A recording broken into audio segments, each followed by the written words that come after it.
9, 8, 7, 6, 5, 4, 3, 2, 1.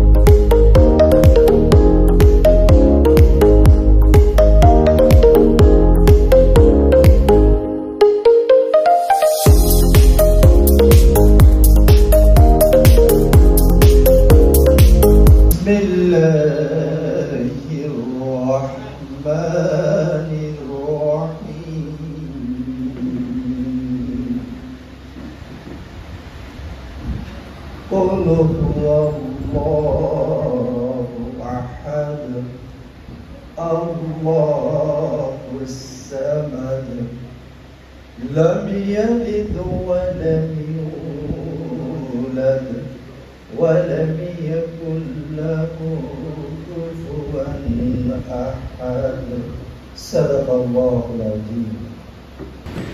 আলোচনা ও পরিচিতি সভার আমাদের মাঝে আজকে উপস্থিত আছেন। প্রথমে একটু পরিচয় পর্বটা আমি দিতে চাচ্ছি। সভাপতিত্ব করছেন আইন ও অধিকার ফাউন্ডেশন চকবাজার থানার সম্মানিত সভাপতি আলী আহমেদ। আজকে আমাদের মাঝে উপস্থিত আছেন আলোচনা পরিচিতি সভার সম্মানিত সভাপতি,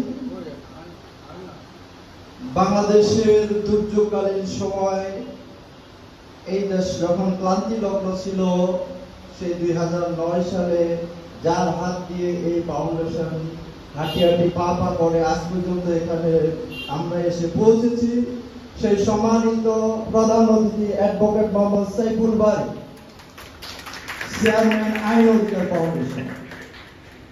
আমাদের মাঝে উপস্থিত আছেন বিশেষ অতিথি আইন ও অধিকার ফাউন্ডেশনের ভাইস চেয়ারম্যান খুরশেদ আনোয়ার জসিমউদ্দিন সাহেব। আমাদের মাঝে বিশেষ অতিথি হিসেবে উপস্থিত আছেন ম্যানেজিং পার্টনার আইন অধিকার ফাউন্ডেশন মির্জা এমদাদ হোসেন। আমাদের মাঝে বিশেষ অতিথি হিসাবে আজকে আমাদের মাঝে উপস্থিত আছেন এই এলাকার কৃতি সন্তান, সমানধন্য ব্যক্তিত্ব, সামাজিকভাবে সুপরিচিত এবং বিভিন্ন সংগঠনের সাথে সম্পৃক্ত এবং আইন ও অধিকার ফাউন্ডেশনের সম্মানিত উপদেষ্টা আব্দুল মালেক।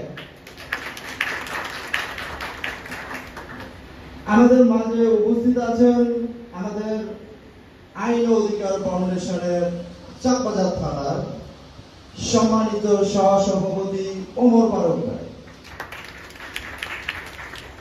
তার পরবর্তীতে আমাদের যে কমিটিগুলো আমরা একটু পরে আমরা ধীরে ধীরে বলবো, তার আগে আমি একটু বলতে চাচ্ছি আইন ও অধিকার ফাউন্ডেশন যে কলা কৌশল আজকে আমরা কিন্তু যারাই এখানে নবগঠিত কমিটি আমরা আজকে এখানে এসেছি সবাই আমরা সুতীক্ষ্ণভাবে ওনাদের কথাগুলো শ্রবণ করবো, উপলব্ধি করবো এবং সমাজের প্রত্যেকটা ক্ষেত্রে বাস্তবায়ন করবো। এটাই হচ্ছে আমাদের মূল আজকে এখানে আমরা একত্রিত মূল একটা এজেন্ডা। খুব সহজে করে তো এই পর্যায়ে আমরা প্রথমত ফুল দিয়ে বরণ করবো। ফুল দিয়ে বরণ করবো আমাদের এখানে প্রধান অতিথি যিনি আছেন অ্যাডভোকেট মোহাম্মদ সাইফুল বারী, চেয়ারম্যান আইন ও অধিকার ফাউন্ডেশনের। ওনাকে ফুল দিয়ে বরণ করবেন আমাদের চকবাজার থানার সম্মানিত উপদেষ্টা আইন অধিকার ফাউন্ডেশনের মোহাম্মদ আব্দুল মালেক। উনি এখন ফুল দিয়ে বরণ করবো আমাদের প্রধান অতিথিকে, যে আমরা সবাই কর্তারের মাধ্যমে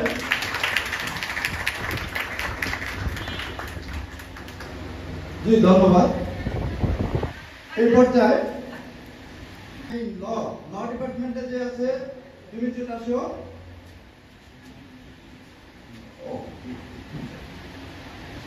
জি জি আমাদের মাসুদ কোথায়?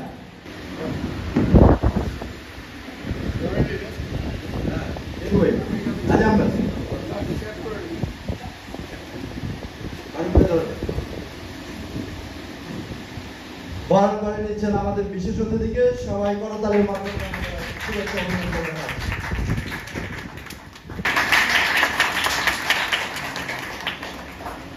আছেন হুমায়ুন কবির সাহেব, ওনার জন্য একটা করতালি হোক। আমাদের মাঝে উপস্থিত আছেন সিদ্দিকুর রহমান ভাই, ওনার জন্য একটি করতালি হোক। জি, আমাদের চকবাজার থানায় আসার জন্য আপনাদেরকে সাদর সম্ভাষণ এবং অভিনন্দন জানাচ্ছি। এই পর্যায়ে আমরা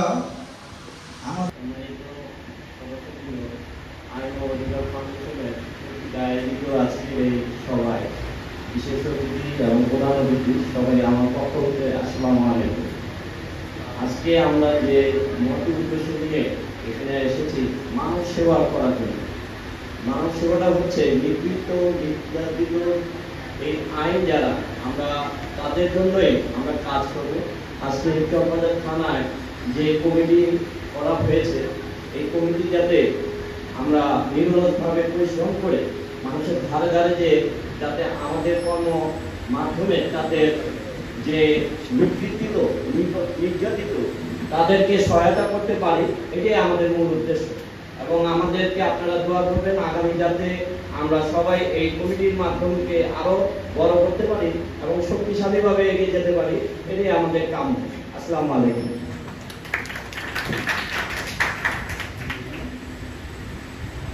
ধন্যবাদ ওমর ফারুক ভাইকে ওনার মূল্যবান বক্তব্য দেওয়ার জন্য।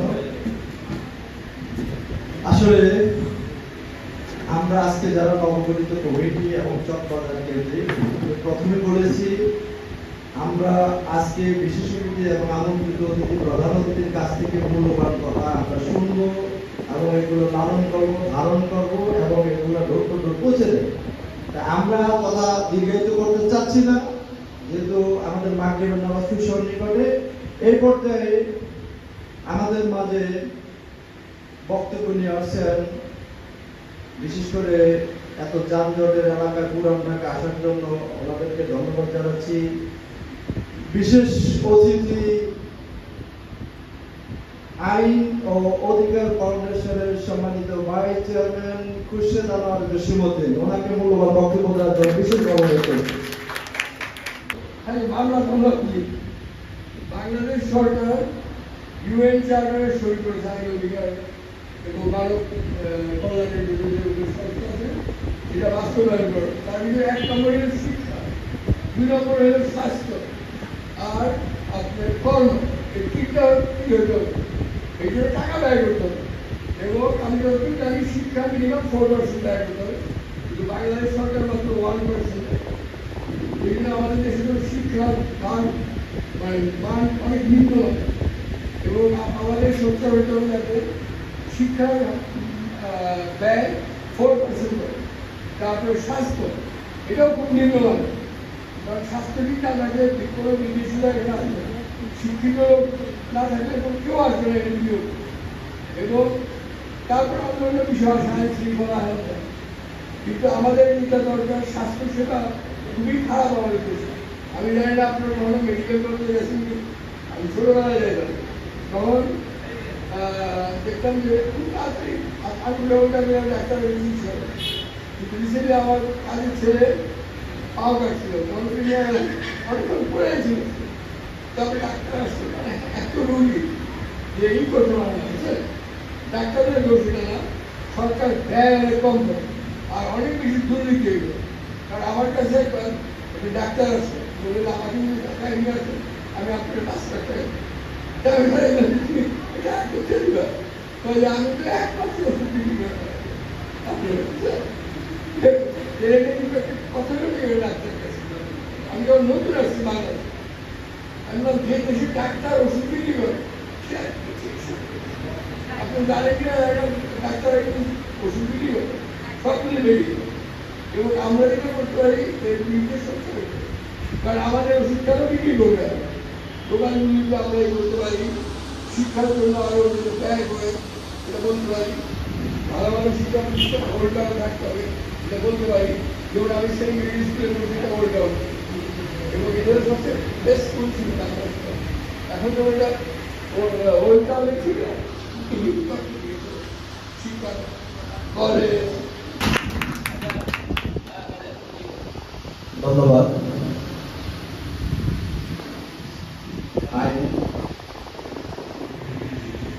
জন্যই না, খ্রিস্টানদের নবী খ্রিস্টানদের জন্যই না, সকল মানুষের মঙ্গলের কাজ করছে। তারপরে কি তারা নিজের আকৃষ্ট হইয়া উত্তম ধর্ম হিসেবে ওই ধর্ম দীক্ষা দিছে বা গ্রহণ করছে। কিন্তু এই মানবাধিকারের কাজ, মানুষের অধিকারের কাজটি কিন্তু আমার দৃষ্টিকোণ থেকে নবীওয়ালাদের কাজ। অর্থাৎ এই কাজটি আমরা মন, ধন, তন এই তিনটি দিয়ে কাজ করব। মন দিয়ে কাজ করব, নিজের অর্থ দিয়েও কাজ করব এবং জান দিয়েও কাজ করব। যার মূল প্রতিযোগ ধন, মন এবং তন। এগুলো আমি আমার বক্তব্য শেষ করছি।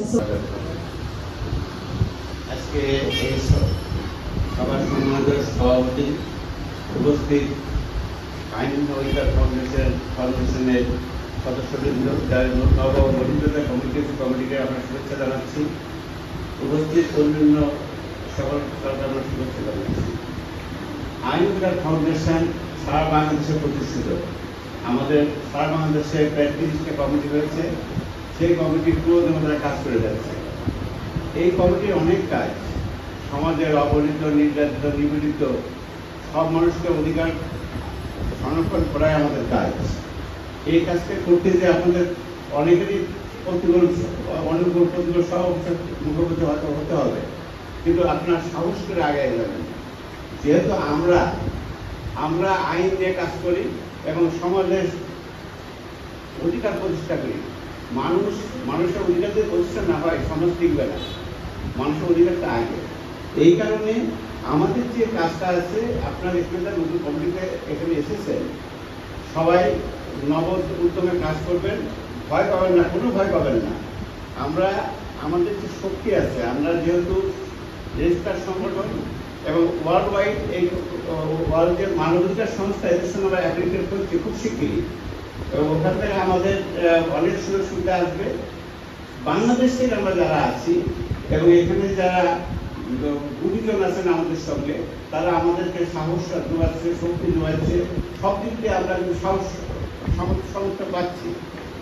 আপনারা এখানে যে নতুন কমিটিটা হয়েছে, এই কমিটির সদস্যরা বাড়ান। নতুন কমিটিতে যারা নতুন এসেছেন, যারা কমিটির মেম্বার হয়েছেন, সকলের শুভেচ্ছা জানাচ্ছি। নতুন যারা আসবেন তাদের আগাম শুভেচ্ছা জানাচ্ছি।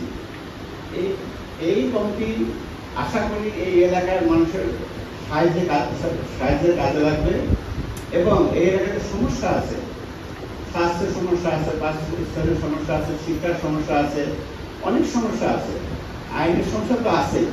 এটা সমাজের একটা রোগ হয়ে গেছে। আইনগতভাবে কেউ কোনো কাজ করতে চায় না, সবাই সুযোগ খোঁজে, তার নিজের স্বার্থ নিয়ে আইনকে ব্যবহার করে।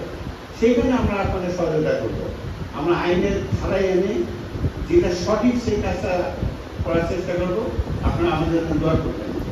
আমরা এখানে যে নতুন কমিটি হয়েছে, এই কমিটি আমরা এখানে ঘোষণা করবো। ঘোষণা করার আগে আমাদের সভাপতি স্যার আপনার সাথে কথা বলবেন, পরবর্তীতে আমরা এই কমিটি ঘোষণা করবো। ধন্যবাদ।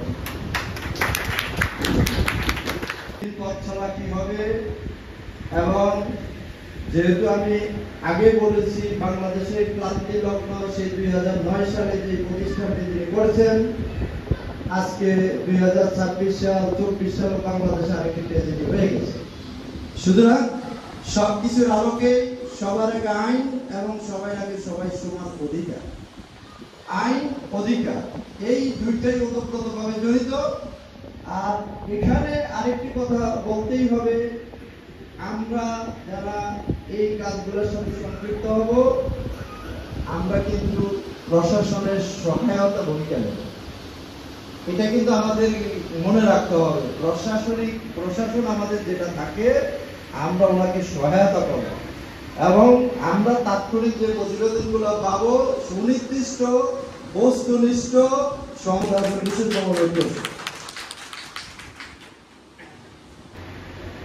আপনারা অনেক কষ্ট করে, অনেক বছর ধরে এই সভায় উপস্থিত হয়েছেন, এই জন্য সবাইকে শুভেচ্ছা জানাচ্ছি। চকবাজার থানা কর্তৃক আয়োজিত এই চকবাজার থানা কর্তৃক উদ্বোধন উপলক্ষে আমাদের এই অনুষ্ঠানের যারা আয়োজক, তাদেরকেও শুভেচ্ছা জানাচ্ছি। আমার মানবাধিকার কর্মী, আপনারা জানেন যে এই সংগঠন 2009 সালে আমরা রেজিস্ট্রেশন করি, কিন্তু এই সংগঠনের কাজ শুরু হয় 2004 সাল থেকে। আটি ভাগ করে আজকে এই সংগঠন শুধু বাংলাদেশে নয়, সারা বিশ্বে প্রায় 35টি দেশে আমাদের সংগঠনের কমিটি রয়েছে।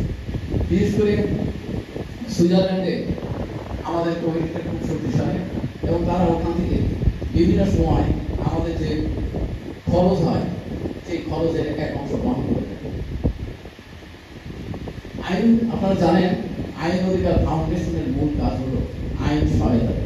আইন সহায়তা, যে আইন জানে না, যার আইন সম্বন্ধে ধারণা নেই, সে তো আইনের সহায়তা নিবে না। কারণ আমাদের প্রথম কাজ হবে মানুষকে সচেতন করা, আইন সম্বন্ধে তাদের ধারণা দেওয়া। অনেকের সমস্যা আছে, কিন্তু কি করতে হবে সে জানে না, সেটা প্রথমে তাকে জানাতে হবে, তারপর সে আমাদের কাছে আসবে আইন সহায়তার জন্য। আমরা সবসময় লক্ষ্য রাখবো যে বিশেষ করে হত দরিদ্র মানুষ, নির্যাতিত নিপীড়িত মানুষ, এদেশে এই নির্যাতিত নিপীড়িত মানুষকে ব্যবহার করে সবাই বড় হতে চায়, এদেরকে শোষণ করে, কেউই এদেরকে সহায়তা করে না। শুধু মাত্র সুবিধার জন্য বিভিন্ন সময় বিভিন্ন লোক দেখেন, তারপর যখন চেয়ারে বসে যায় তখন আর এদের কথা মনে হয়।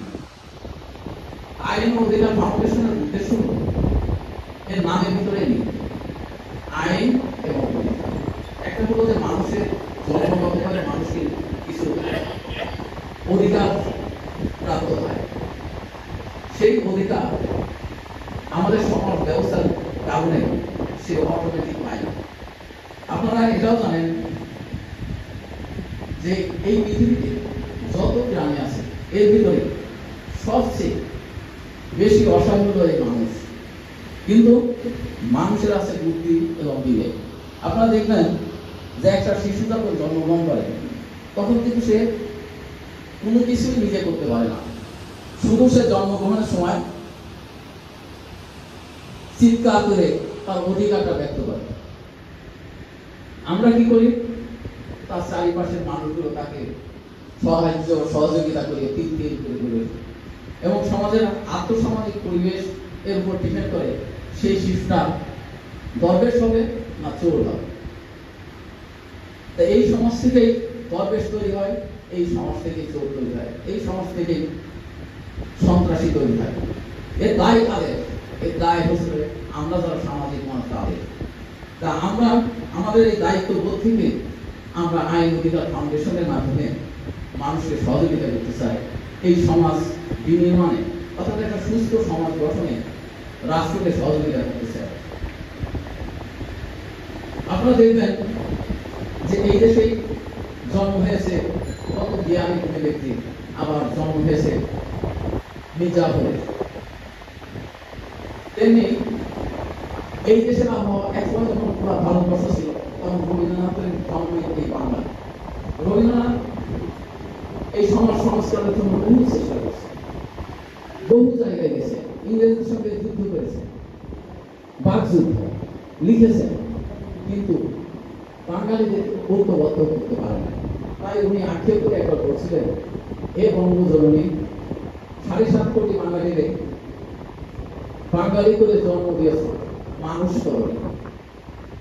আসলেই তাই, আমরা ঐক্যবদ্ধ হতে পারি। আমরা যেটা সত্য সেটাকে আমরা স্বীকার করি না, যেটা মিথ্যা তার পিছনে আমরা করি। তাই আমাদেরকে সত্যের পিছনে করতে হবে, আমাদেরকে অনাচারের বিরুদ্ধে লড়তে হবে। এই দেশের দুর্নীতি, প্রত্যেক পরতে পরতে দুর্নীতি, এমন কোনো জায়গা নাই যেখানে দুর্নীতি নাই। আমাদেরকে প্রথমত বুঝতে হবে যে আমাদের কাজটা, আমাদের কাজ হলো যে এই যে দুর্নীতি, এই যে নৈতিকতার অবক্ষয়, এইগুলোর বিরুদ্ধে রুখে দেওয়া। ওই রুখে দাঁড়াতে হলে প্রথমে আমাদেরকে জানতে হবে কি পদ্ধতিতে আমরা রুখে দাঁড়াবো। এককভাবে তো আমরা এটা করতে পারবো না। এটা করতে হলে আমাদেরকে কি করতে হবে? আমাদেরকে ঐক্যবদ্ধ হতে হবে। আমাদেরকে প্রথমত আমাদেরকে শিখতে হবে কোন প্রক্রিয়ায় আমরা করবো। আমরা কর্মীদেরকে প্রশিক্ষণ দিই, এই প্রশিক্ষণ দেওয়ার পরে আপনারা কাজ করবেন।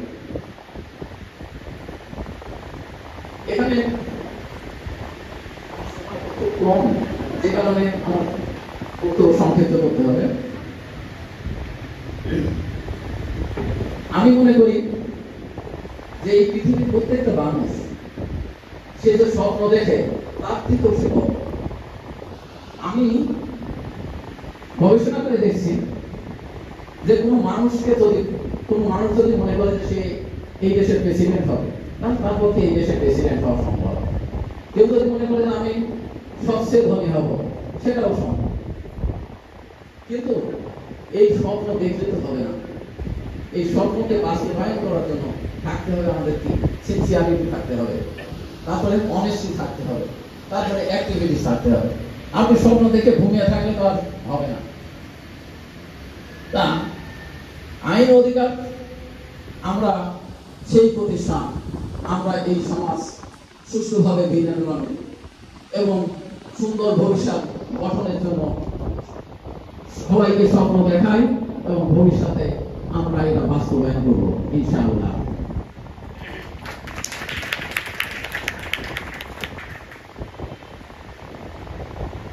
আমরা একজন আরেকজনের সহযোগিতা না করে পারি না, আর এই সহযোগিতা নিয়ে আমরা পরস্পর পিছিয়ে থাকি। এখন যদি সমস্ত মানুষ এখান থেকে কোন কারণে যদি মৃত্যুবরণ করে, একজন যদি বেঁচে থাকে, সে বেঁচে থাকতে পারবে না। তাহলে কি সহযোগিতা লাগবে। কিন্তু আমরা একজন আরেকজনকে সহযোগিতা করি না, কারণ আমাদের ভিতরে আছে হিংসা, আমাদের ভিতরে আছে ভয়, আমাদের ভিতরে আছে অহংকার। আমরা কি করি, একজন আরেকজনের সম্পদ কুক্ষিগত করার জন্য ব্যস্ত হয়ে পড়ি, আরেকজনকে হত্যা করার জন্য আমরা ব্যস্ত হয়ে পড়ি। কিন্তু এটা মানুষের কাজ। মানুষের কাজ হল সহমর্মিতার মাধ্যমে মানুষের উপবাদ করা। আমরা সম্মিলিতভাবে চিন্তা করলে আমরা অনেক কিছু করতে পারবো, কিন্তু এককভাবে কোনো কিছু সম্ভব নয়। তো তখন বলছে তাহলে তোমার যাওয়ার দরকার নেই, তুমি ঢাকাতে থাকবে, দেখি তোমার কি ব্যবস্থা করতে পারবে। আসলে এই মানুষগুলো যে কত অসহায়, কিন্তু আমরা যারা কোর্টের সঙ্গে যুক্ত আমরা বুঝি। একটা মানুষের যখন জেল হয়ে যায়, একটা মানুষের যখন যাবজ্জীবন সাজা হয়ে যায়, তখন তারা অসহায় হয়ে পড়ে, তাদের আর কেউ থাকে না। এরকম জেলখানায় আমরা যাই, বিভিন্ন সময় ভিজিট করতে যাই, যে ওখানে আমরা যে দেখি যে যারা বিনা বিচারে জেলখানায় আছে, আমরা ওদেরকে লিস্ট নিয়ে আসি এবং কোর্টে ওদের মামলা আমরা টাকা ছাড়াই মামলা করি এবং ওদেরকে বের করে দিই। এবং যে সমস্ত অনেক আছে যে সাজা হয়ে যায়, যাবজ্জীবন জেল খাটার পরও তাকে নেওয়ার মতো আর লোক থাকে না, তখন সেইটাও আমরা তার পক্ষে কাজ করে তাকে। এবং জেলখানায় থাকার পরে যখন বের হয়, তখন দেখা যায় যে সে অসুস্থ হয়ে যায়, তখন তার চিকিৎসার ব্যবস্থা আমাদেরকে করতে হয়। এইগুলো আইন অধিকার ফাউন্ডেশনের কাজ। আর এখানে আপনারা এই ইউনিটে যখন কাজ করবেন, তখন দেখবেন যে কিছু সমস্যা আসবে। তারপর সমস্যা আসলে প্রথমে আমরা আইনগত কাউন্সিলিং করবো। আইনগত কাউন্সিলিংটা কি, প্রথমে ওনার কথা আমরা শুনবো, লিখবো, এরপরে আমরা দেখবো যে ওনাকে এবং উনি যার বিরুদ্ধে কমপ্লেন করছে তাকে ডেকে নিয়ে বিষয়টা মেটানো যায় কিনা, অর্থাৎ এটাকে আমরা সালিশি করবো।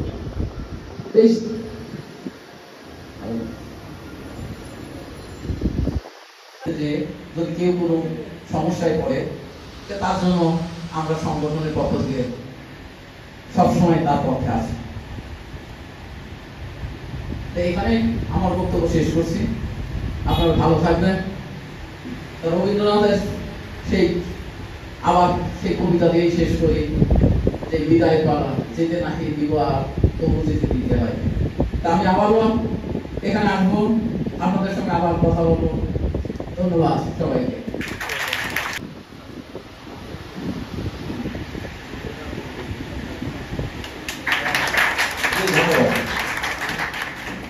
এই পর্যায়ে চকবাজার থানার আইন ও অধিকার ফাউন্ডেশনের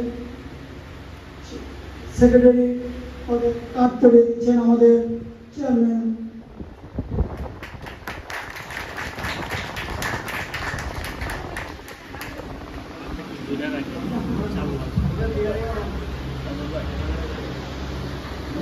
এখন সহসভাপতি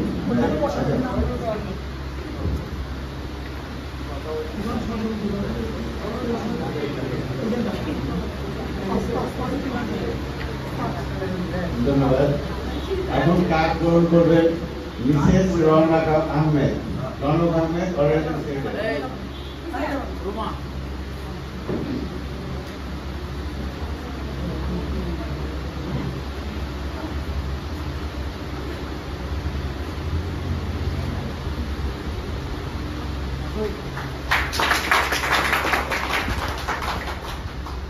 এরপরে কাজ গ্রহণ করবেন জনাব সালেহউদ্দিন অফিস সেক্রেটারি।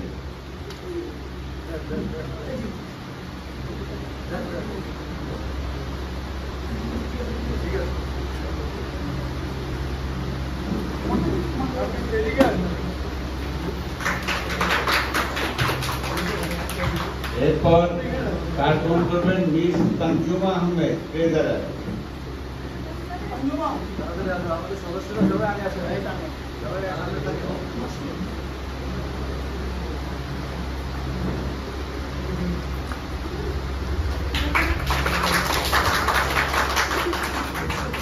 এরপর কাজ গ্রহণ করবেন ইশতাক আহমেদ মাসুদ পাবলিসিটি সেক্রেটারি।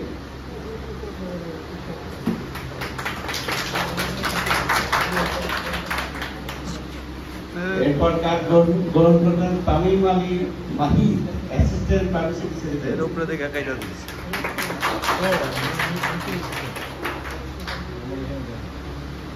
এরপর মোহাম্মদ শিহাবুদ্দিন সিজা ল সেক্রেটারি।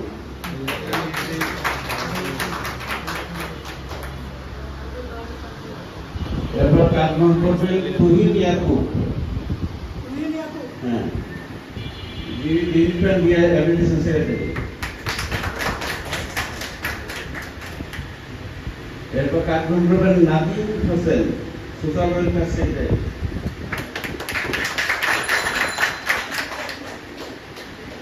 এরপর গ্রহণ করবেন মোহাম্মদ রাহিদ মেম্বার।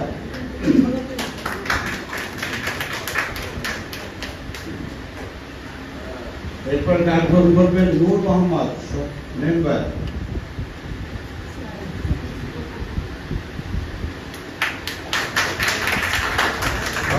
কাজ গ্রহণ করবেন আরিফ রায়হান মেম্বার। আরিফ রায়হান।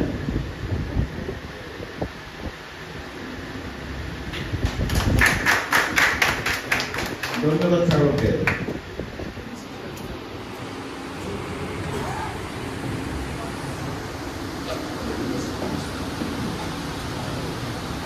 এখন ক্রেস্ট দিয়ে বরণ করাটা হবে। জি, প্রধান অতিথিকে ক্রেস্ট দিয়ে বরণ করে নিয়েছে আমাদের উপদেষ্টা। ধন্যবাদ। এখন ক্রেস্ট দিয়ে বরণ করে নেওয়া হচ্ছে বিশেষ অতিথি খুরশেদ আনোয়ার জসিমউদ্দিন সাহেবকে, সভাপতি এবং আমাদের সভাপতি সাহেব। তার পরবর্তীতে আমাদের সহসভাপতি আমাদেরকে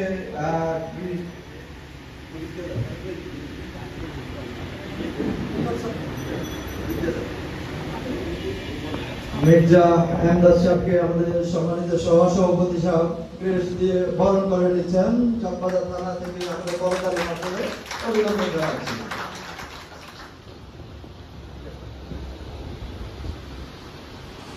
এই পর্যায়ে আমাদের সম্মানিত উপদেষ্টা আমাদের মালিক ভাইকে ক্রেস্ট দিয়ে বরণ করে নিচ্ছেন সম্মানিত প্রধান অতিথি।